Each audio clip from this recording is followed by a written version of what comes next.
Voici un des plus extraordinaires bâtiments de Wallonie. Une prouesse artistique et technique qui a bientôt 100 ans. C'est une école, ou plus exactement un lycée. Le lycée Léonie de Waha, dans le centre de Liège.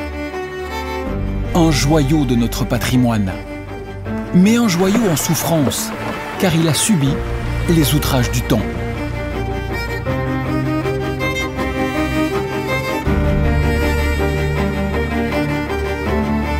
Ce chef-d'œuvre architectural, classé, appartient à la ville de Liège. Mais elle n'a pas les moyens de le restaurer en profondeur. Seule une aide extérieure pourrait débloquer la situation. La ville de Liège n'a pas la capacité de le faire, et ce n'est même pas prévu par les normes de financement. Nous ne pouvons pas le faire sous notre budget. C'est vraiment, clairement, une intervention de la région qui est nécessaire, et donc c'est à elle de le décider. De l'argent venant d'un peu partout, il en faudra. Car restaurer un bâtiment classé aussi exceptionnel est un véritable casse-tête. Et la crise énergétique que nous traversons complique encore un peu plus la situation.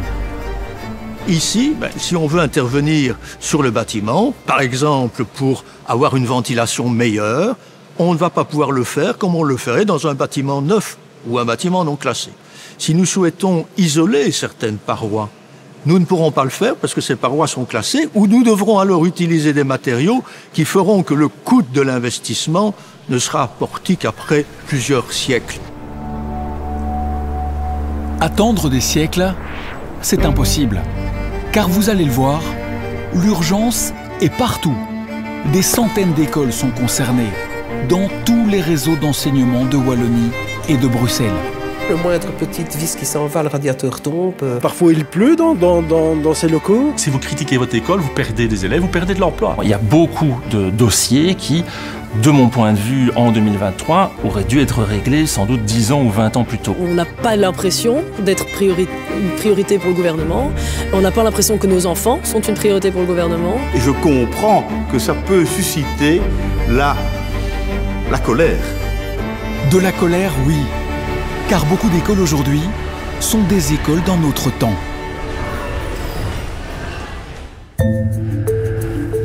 Niveau capitaine, kilomètre de départ d'officier 3, 137 980, 137 980. Capitaine Patrice pour le colonel, over.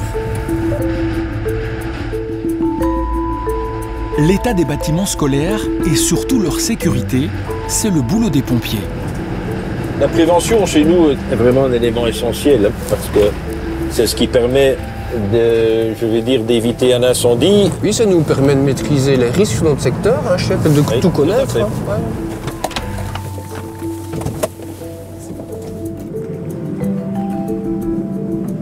Chaque zone de secours inspecte des dizaines d'établissements au cours de l'année. Il n'y a pas de problème, je regarde. Et les constructions anciennes, fort nombreuses en Wallonie et à Bruxelles, font l'objet d'une vigilance toute particulière. Dans quel état sont les bâtiments scolaires que vous voyez tout au long de l'année? Bien, il y a des bâtiments qui sont vétustes, ça c'est très clair, et c'est vrai que nous constatons qu'il y a des défectuosités.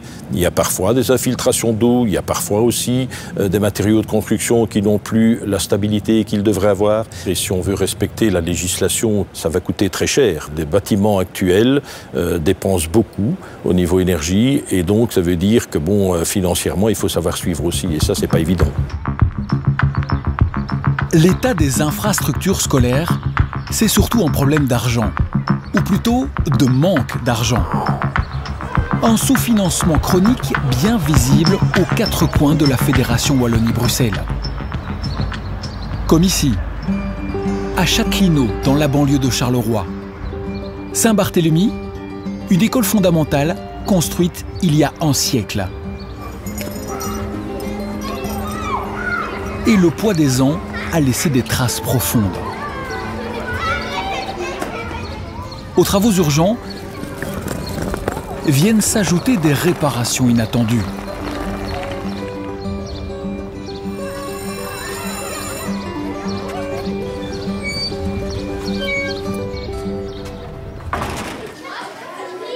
On a fait le tour de l'école avec Philippe Tistoud, un directeur bien seul pour tout gérer. Le problème que j'ai pu constater, c'est lié à la nouvelle toiture qui a été refaite il y a moins de 10 ans. Il y a une malfaçon dans la fabrication et dans les corniches. Et on a, suite aux infiltrations, des gros problèmes avec le plafonnage qui tombe. L'autre souci au quotidien, c'est ici, dans la cour de récréation. Une cour qu'il faudrait entièrement refaire. Les subsides ont été demandés depuis plusieurs années déjà, mais rien ne bouge. Alors en attendant, il faut se débrouiller. Il y a quand même entre 5 et 10 chutes par jour, ça ne veut pas dire forcément entre 5 et 10 blessés par jour, mais on en est conscient. Donc là, on a toute une série de sparadraps qui sont là, qu'on n'a pas terminé de faire. J'ai encore une 50aine de sacs de béton préparés qui sont prêts à être mis, et après l'hiver, avec le gel, à tous les coups, ça va sauter. Et pour mettre ce béton par terre, il y a l'ouvrier qui est là, mais même mon fils est venu m'aider à couler du béton ici le matin, pendant ses vacances.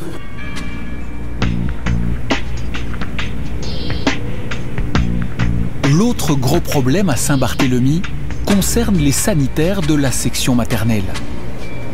Des travaux longtemps attendus ont finalement pu être entamés. Un dossier de taille, un de plus, sur les épaules d'un directeur bien esseulé. Je me rends compte que je suis...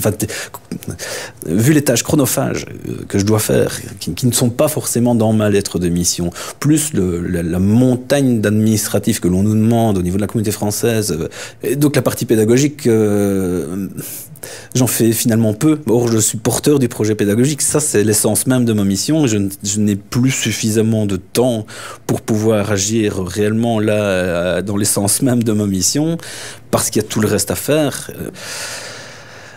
Si j'étais une école secondaire, j'aurais, de manière structurelle, un économe, une secrétaire et 3 éducateurs, pour le même nombre d'élèves. Ici, j'ai une secrétaire. Si le directeur de Saint-Barthélemy est seul à devoir tout gérer, c'est parce que son PO, le pouvoir organisateur, n'a pas les moyens financiers d'engager du personnel supplémentaire.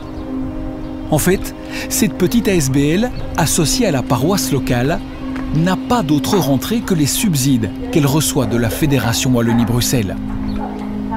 Et ça pose aussi un problème pour lancer de nouveaux chantiers, pourtant indispensables.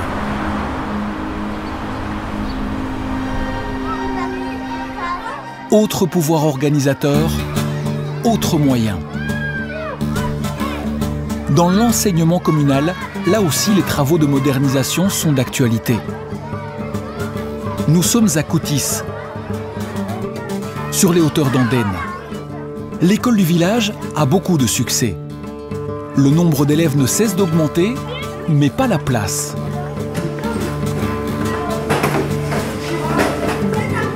Même les conteneurs aménagés ne suffisent pas. Alors, pour essayer de caser tout le monde, le directeur est obligé de pousser les murs. Ici, nous sommes devant la classe de 2e et 3e maternelle. Il faut savoir que cet espace, autrefois, était dédié à la pratique du sport. Nous avons compartimenté, donc on a refait un couloir et transformé cette salle de sport en salle de classe pour pouvoir accueillir les enfants. Et donc aujourd'hui, le sport, on le pratique sur Andenne en prenant le car chaque semaine. Faute de place, il n'y a pas que la salle de gymnastique qui a été sacrifiée. Côté réfectoire, il a aussi fallu faire des choix. Désormais, les enfants prennent leur repas en classe. Et les cuisines, quant à elles, connaissent des affectations complémentaires. Les enfants qui prennent le repas chaud viennent le prendre ici, mais on a aussi parfois des cours tels que cours de langue, cours philosophiques, puisque nous avons plusieurs cours philosophiques qui se donnent en même temps. Donc ce local est encore un local un peu polyvalent, de manière à pouvoir utiliser au mieux l'espace dont on dispose. Finissez de manger, les enfants. À Coutis, c'est le règne de la débrouille. Pourtant, de nouveaux bâtiments sont en projet. Un chantier pour lequel les subsides se font attendre depuis déjà pas mal de temps. La ville a fait l'acquisition du terrain juste ici et de la propriété de manière à reconstruire un tout nouveau complexe scolaire avec des classes maternelles, primaires, ainsi qu'un réfectoire. Et donc l'ancienne école qui se trouve derrière nous disparaîtrait à la fin des travaux, ce qui permettrait aux enfants de ne pas connaître les inconvénients des travaux puisque ça se ferait juste à côté. Pour que ce gros chantier aboutisse, le directeur compte sur son PO. Vous vous souvenez? Le fameux pouvoir organisateur. Dans ce cas-ci, le PO, c'est la commune, donc la ville d'Andenne. À la tête de ce PO communal, on trouve l'échevin de l'enseignement. Il gère le budget sur lequel seront notamment financés les travaux à l'école de Coutis. Mais avec un budget annuel d'1 million d'euros pour faire fonctionner 4 écoles, les moyens risquent d'être insuffisants. La volonté à Coutis est d'avancer dans la procédure, mais sur fonds propres, on n'aura pas les moyens de financer une nouvelle implantation scolaire là-bas. Il faut compter à tout le moins entre 2 500 000 et 3 millions d'euros pour faire une nouvelle école, démolir les anciens bâtiments, réaménager le site. C'est au travers de subventions de la fédération qu'on pourrait imaginer une nouvelle école pour Coutis. En attendant les nouveaux subsides de la Fédération Wallonie-Bruxelles, la ville d'Andenne a déjà pris en charge un autre site. Il y avait urgence à l'école de Namèche. Ici, on a carrément rasé l'ancienne école pour en construire une toute nouvelle. Un choix et un investissement incontournables. L'idée, à un moment donné, c'est de travailler sur l'aspect énergétique, parce qu'on se rend compte que les bâtiments sont de véritables passoires, et donc on réfléchit avec les architectes à construire un bâtiment quasiment passif. In fine, pour la facture énergétique, c'est une diminution d'un peu plus de 90%. Donc imaginez sur l'ensemble des consommations, par exemple, pour les bâtiments primaires, c'était plus ou moins 80 000 litres de mazout. Aujourd'hui, on a une consommation entre 6 et 7 000 litres à l'année pour l'ensemble du bâtiment. Voilà. Alors, un petit mot pour Omer. On le voit, l'explosion de la facture énergétique révèle plus que jamais la vétusté d'une grande partie des bâtiments scolaires. Des bâtiments rarement modernisés et souvent aussi mal entretenus.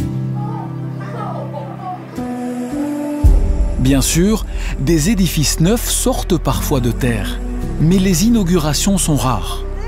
Ce jour-là, Frédéric Dardenne est venu couper le ruban des nouveaux locaux de l'Athénée Royal Jules d'Estrées à Marcinelle.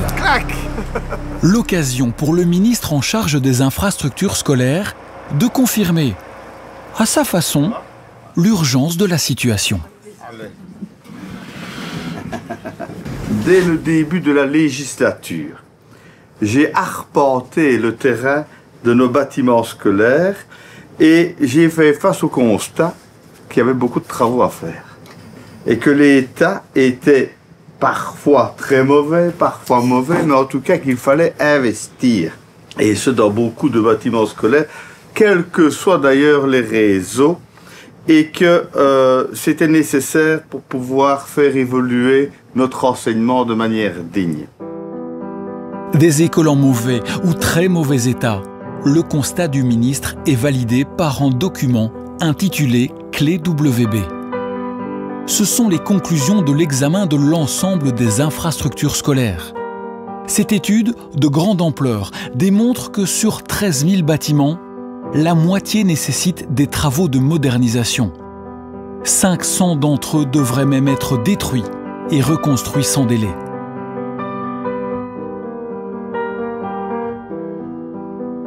Si on en est arrivé là, c'est parce que les moyens destinés aux bâtiments scolaires n'ont cessé de diminuer.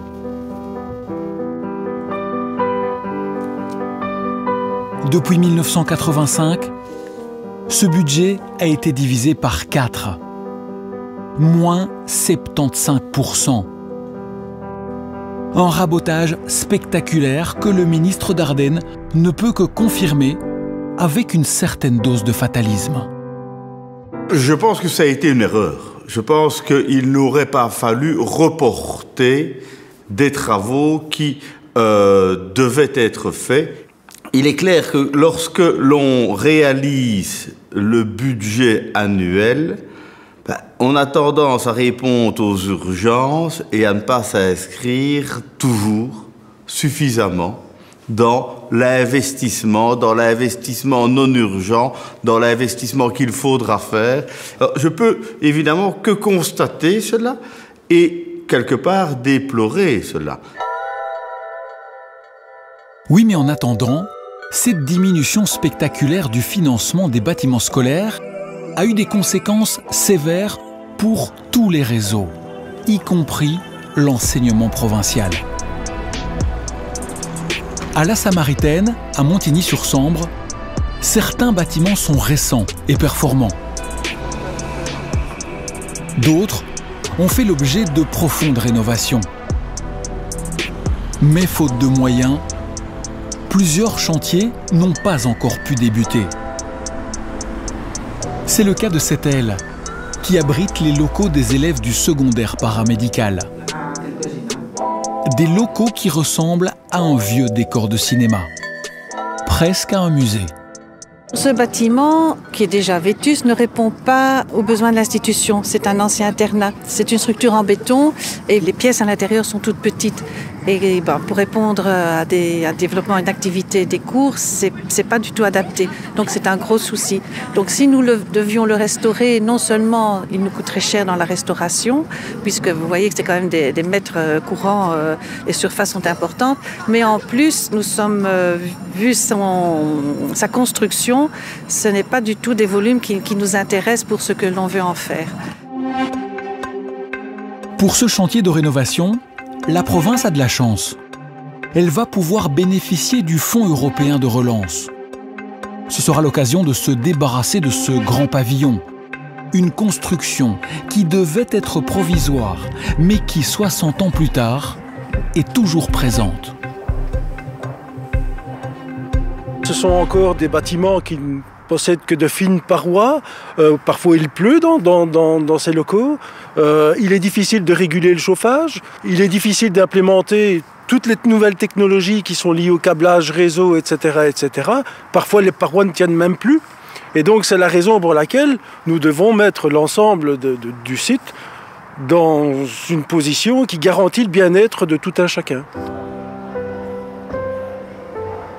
Ces fameux pavillons qui ne devaient durer qu'un temps se comptent par milliers en Wallonie et à Bruxelles.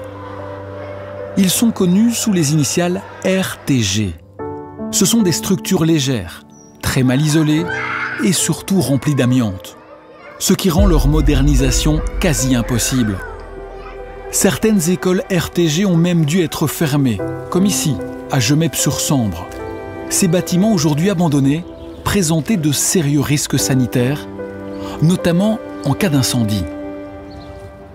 Tant que l'amiante, on n'y travaille pas, on n'a pas de microfibres ni rien, il n'y a pas de danger. Mais le problème, c'est quand il y a un incendie, comme nous avons connu ici, et dans lequel nous avons dû demander le confinement des gens qui occupent des maisons ici à côté de ces bâtiments. Il faut éviter d'inhaler les produits de combustion qui sont dus à l'amiante qui est en feu et qui provoquerait en réalité par la suite des cancers, et ça c'est très important. Les pavillons RTG auraient dû être remplacés depuis longtemps, tout comme la plupart des bâtiments en béton-acier construits à la va-vite et très mal isolés. Mais pour faire du neuf et du performant, il faut beaucoup d'argent. Et cet argent, voilà qu'il arrive. 2 milliards d'euros ont été débloqués pour nos écoles. C'est une belle somme, mais elle sera insuffisante. On estime à 9 milliards les besoins d'investissement sur les 20 prochaines années. Et tout ça pour se mettre en conformité avec les besoins pour les enseignants, les élèves, mais aussi pour cette transition énergétique. Il y a des bâtiments qui doivent être démolis. Il y a encore des simples vitrages dans un certain nombre de bâtiments. C'est aujourd'hui tout à fait impensable. Et donc, il est clair qu'il y a un certain nombre de bâtiments qui vont devoir être détruits et reconstruits pour pouvoir rencontrer ces besoins-là.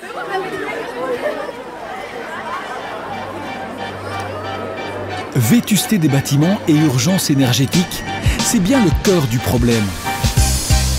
Un défi au quotidien, comme ici, au collège Notre-Dame de Tournai. Un collège presque aussi vieux que la Belgique. Les murs de cet établissement, fondé par les jésuites, datent de 1839. Et comme dans beaucoup d'écoles du 19e siècle, son architecture reflète des conceptions d'un autre âge. Si la vie de l'école a beaucoup évolué au fil du temps, le bâtiment principal est toujours celui d'il y a 180 ans. C'est quelque chose qu'on entend dans pas mal d'écoles. Les parties les plus anciennes vivent relativement bien. On a parfois plus de problèmes avec des installations plus récentes dans lesquelles il y a des malfaçons, dans lesquelles on a utilisé, je pense aux années 60-70, des matériaux qui n'étaient pas forcément extraordinaires. Donc le fait d'être dans une école avec une composante historique milieu 19e, c'est pas franchement un problème, non. Le bâtiment qui pose problème, le voici. Il a 100 ans de moins que la plus ancienne aile de l'école. Mais il a bien plus mal vieilli. Ce qui pose de sérieux problèmes, surtout sur le plan énergétique. On parlait de béton soviétique parce qu'il était constitué en partie avec un béton d'assez mauvaise qualité, tel qu'on l'utilisait dans pas mal d'endroits dans le courant des années 60. Et donc en fait, toute cette façade que nous avons là ici en face de nous était en fait occupée par des alvéoles de béton avec un vitrage, un simple vitrage, qui n'était pas terrible du tout. D'une part, le béton commençait à se dégrader, d'autre part, il était impossible d'avoir un double vitrage, quelque chose d'écologique et d'économique, si on ne remplaçait pas complètement la façade. La nouvelle façade, c'est une chose. Mais il faut encore terminer l'isolation de l'ensemble des toitures du collège. Et il s'agit de faire vite, car depuis la crise de 2022, les économies d'énergie sont devenues la priorité numéro 1. La direction du collège a fait installer de nouvelles chaudières.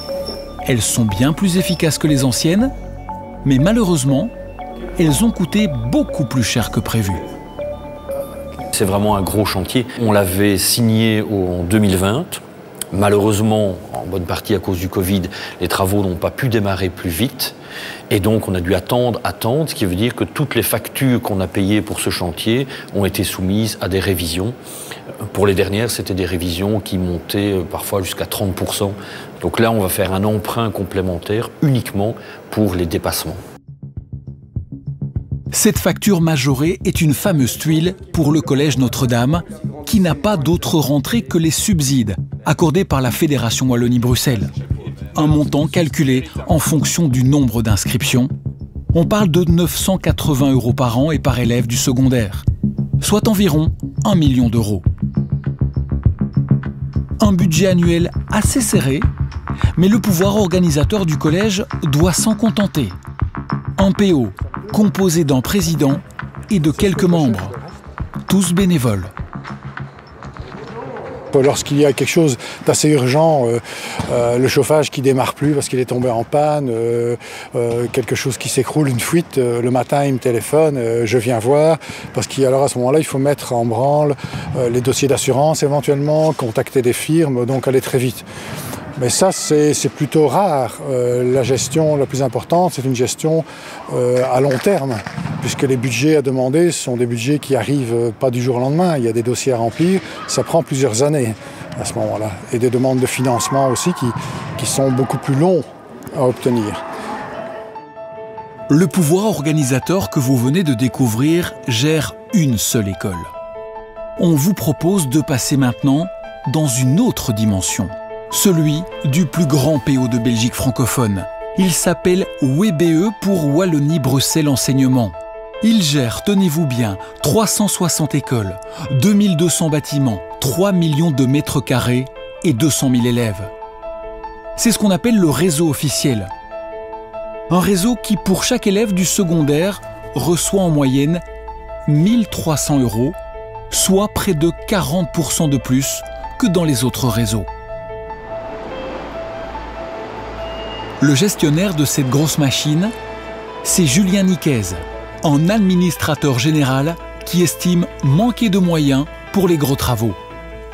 Alors le budget annuel se compose grosso modo de 50 millions d'euros qui nous permettent à la fois de faire de la maintenance, de l'entretien, de la réparation, voire d'augmenter un peu notre capacité de place lorsque c'est nécessaire. C'est un budget qui est conséquent, mais qui est en rapport évidemment avec la taille énorme, vous l'avez dit, de notre parc immobilier, 3 millions de mètres carrés, à peu près 2200 bâtiments. Vous êtes trop court avec ce budget pour tout faire? Oui, on est assez court avec ce budget puisque grosso modo ce budget a très peu évolué depuis, je dirais, le milieu des années 90. Et effectivement, quand on fait des choix de restrictions budgétaires dans le bâti, ça ne se voit pas tout de suite. En général, il faut attendre 5, 10, 15 ans pour voir vraiment le bâtiment vieillir, trop vieillir et ne pas être soit remplacé au bon moment. Et donc c'est un peu à ça qu'on arrive aujourd'hui. Comme dans tous les réseaux, les bâtiments de l'enseignement officiel ne font pas exception. Ils souffrent eux aussi du poids des années et leur mise à niveau accuse un certain retard. Mais s'il faut parfois attendre 10-15 ans pour voir le vieillissement de beaucoup d'implantations scolaires, chez Wallonie-Bruxelles Enseignement, certaines situations sont très préoccupantes, et cela depuis très longtemps. Investigation aurait voulu vous montrer certains cas très problématiques, mais nos demandes de tournage auprès d'une dizaine d'écoles ont toutes été rejetées par WBE. Ce fut le cas par exemple à l'Athénée Royal de Gansoren. Ces pavillons de type RTG ont été construits il y a plus de 65 ans pour abriter les ouvriers de l'exposition universelle de 1958. Ils devaient être provisoires, mais ont été transformés en écoles dont le triste état est dénoncé depuis des années. Danielle Heubens connaît bien cet Athénée. Elle y était élève avant d'y enseigner les mathématiques jusqu'il y a quelques mois. Elle a vu le bâtiment dépérir.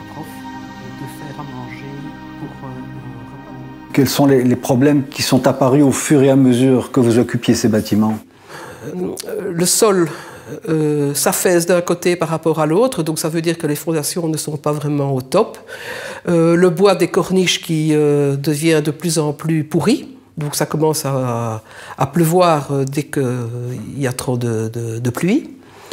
Les châssis, certains on ne peut même pas les ouvrir, et quand on peut les ouvrir, on ne sait parfois plus les fermer. Les radiateurs qui ne tiennent plus vraiment, le moindre petite vis qui s'en va, le radiateur tombe. Enfin, il y a des tas de choses comme ça qui ne sont plus du tout en état. Face à l'immobilisme de la hiérarchie, cette incroyable situation à Gansoren avait déjà été dénoncée à la ministre en 2018 dans une lettre accompagnée de photos. Un document signé par l'ensemble des enseignants de l'Athénée. Les termes, tout comme les images de ce courrier, sont édifiants. Les fondations ont bougé de plus de 10 cm. Il pleut dans certaines classes. Ces bâtiments tombent en ruine. Dans l'espoir de faire bouger les choses, personnel et élèves se sont déjà même mis en grève. Il y a quelques années, ils avaient dénoncé dans une vidéo l'état lamentable de leur salle de classe.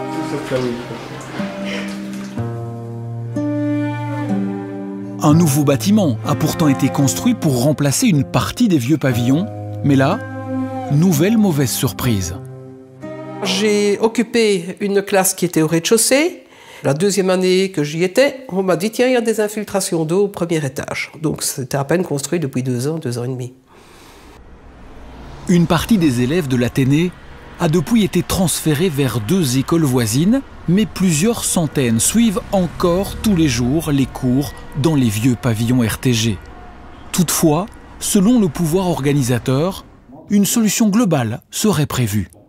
L'Athénée de Gansoren est un établissement qui va très bien, qui fait de grandes rentrées, notamment en termes d'étudiants. Et malheureusement, effectivement, ce n'est pas normal qu'en 2023, il soit toujours dans des établissements comme ceux-là. Je ne refais pas l'histoire. Ce qui est important, c'est de pouvoir les faire disparaître. Là, nous avons un vrai projet concret qui sort de terre. Donc là, on peut vraiment donner enfin une vraie perspective aux équipes pédagogiques et aux élèves qui sont sur place. On devrait poser la première pierre ici, courant 2023. Pourquoi, alors qu'il y a urgence, tout prend tant de temps chez WBE? Je pense que d'abord, il y a des raisons objectives qui peuvent expliquer que certaines choses prennent du temps, comme par exemple, on est soumis au marché public, on peut aussi être soumis aux problèmes de livraison de matériaux, ou trouver des corps de métier assez spécialisés. On sait qu'il y a pénurie pour le moment. Par contre, si je regarde le passé, effectivement, il y a beaucoup de dossiers qui, de mon point de vue, en 2023, auraient dû être réglés sans doute 10 ans ou 20 ans plus tôt. On sait qu'il y a eu des problèmes budgétaires, mais il y a aussi sans doute des choix politiques ou stratégiques qui n'ont pas toujours été les meilleurs. Un choix et une gestion qui interpellent. C'est aussi le cas à Louvain-la-Neuve, ici, dans le quartier de Lozelle. Ce vaste bâtiment a été acheté voici 10 ans déjà. Il devait accueillir 400 élèves de l'Athénée royal Paul Delvaux. Mais il y a eu comme un problème. Qu'est-ce qui s'est passé dans ce bâtiment? Bien, dans ce bâtiment, pas grand-chose, je dirais, si ce n'est des entreprises qui épisodiquement viennent abattre les cloisons, les piliers. Je pense qu'actuellement, il y a 2 plateaux libres et que ces plateaux devaient être aménagés en classe pour accueillir les élèves. Et on attendait les travaux 2015-2016, ça s'est éternisé, il paraît qu'il y a eu des problèmes de burn-out au niveau de WBE, architectes, des choses comme ça. Ça a traîné. Nous sommes en 2023 et il n'y a toujours rien. Ce bâtiment inoccupé doit en fait remplacer ceci. Ça va peut-être vous étonner, mais il s'agit bien d'une école. Comme vous le voyez, ce n'est pas une école, ce sont des maisons d'habitation. Ça a été aménagé, on a abattu les cloisons, on a percé des passages d'une maison à l'autre pour que les élèves et les professeurs puissent circuler. Mais ça a toujours été temporaire. Le but était de construire une nouvelle école. Et le fait que ce soit temporaire, je pense que l'entretien des bâtiments n'était pas prévu de prime abord. Et donc vous avez ici des châssis qui ne s'ouvrent plus. Il y a des châssis qu'on a dû visser parce qu'ils tombent, des plafonds qui, parfois, il y a des problèmes d'humidité parce que la toiture, elle est aussi âgée. Et donc, on attend depuis 1994 d'avoir une vraie école. Quand on voit le triste aspect des châssis de ces maisons-écoles, on s'étonne à peine qu'une fenêtre a fini par tomber sur une enseignante. Résultat, grave commotion cérébrale. 2 ans après les faits, la victime n'est toujours pas en mesure de reprendre le travail. Une situation embarrassante pour les responsables de Wallonie-Bruxelles Enseignement. Apparemment, sur ce cas particulier, moi, on m'explique que c'est un élève qui aurait abîmé le châssis.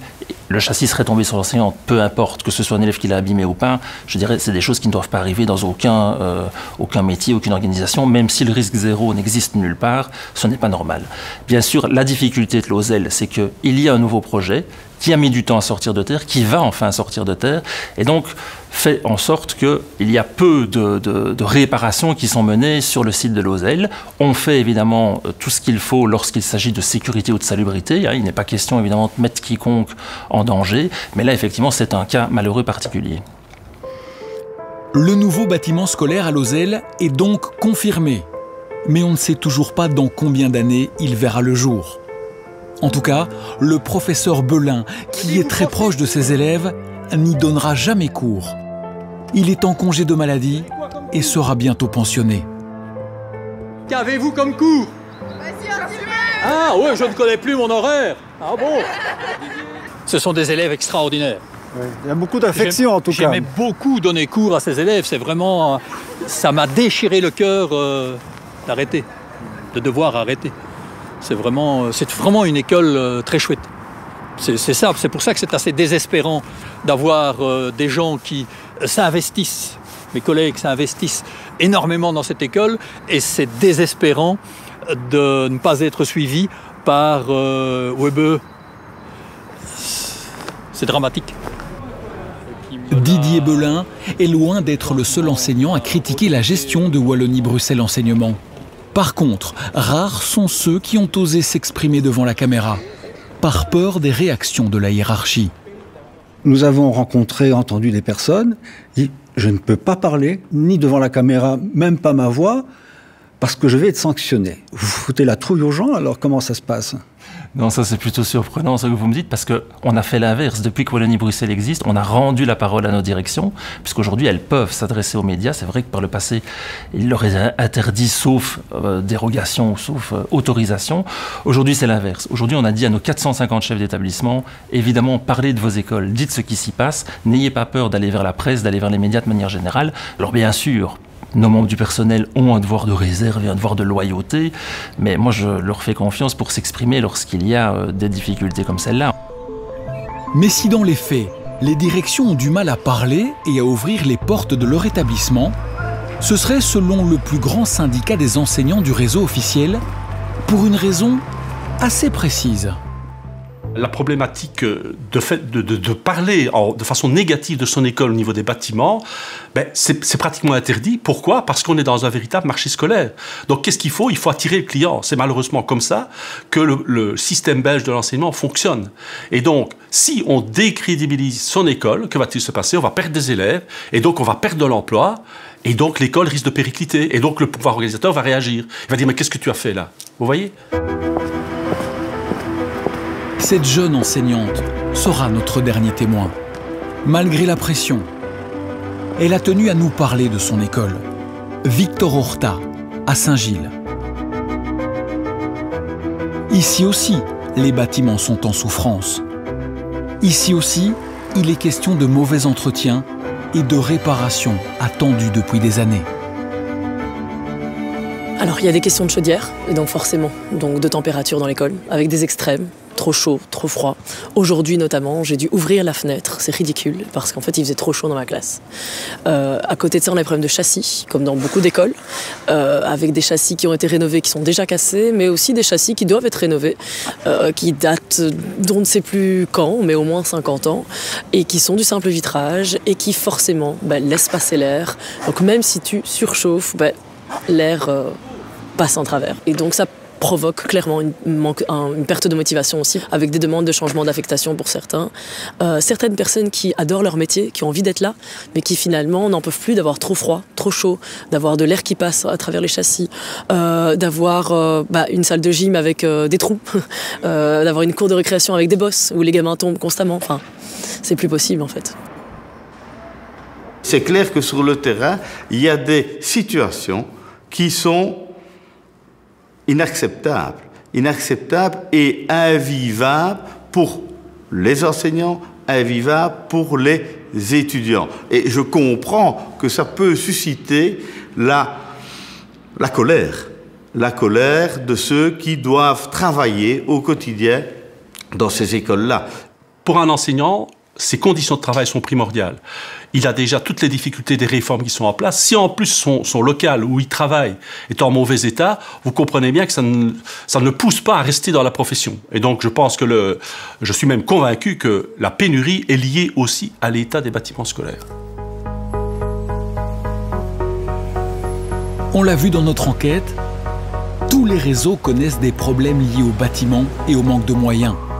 Mais cela semble encore plus vrai chez Wallonie-Bruxelles Enseignement.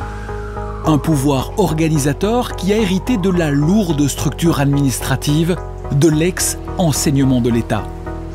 Toutefois, depuis 4 ans, WBE gagne en autonomie. Je pense que WBE a de nombreux atouts. WBE est, comme je le disais il y a un instant, toujours dans une phase finalement de mutation entre une ancienne organisation, une organisation qui était plus intégrée dans l'administration et aujourd'hui une autonomie qui devrait faciliter cette réactivité. Et donc j'ai beaucoup d'espoir, mais je suis sûr qu'il y a encore des choses à faire.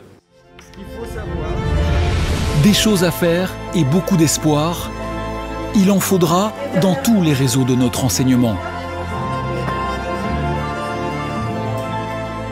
Heureusement, la Fédération Wallonie-Bruxelles a décidé de sortir les grands moyens pour rattraper les retards. Toutefois, la modernisation rapide de la totalité du parc scolaire risque bien d'être un objectif hors de portée. Sauf miracle, bien entendu.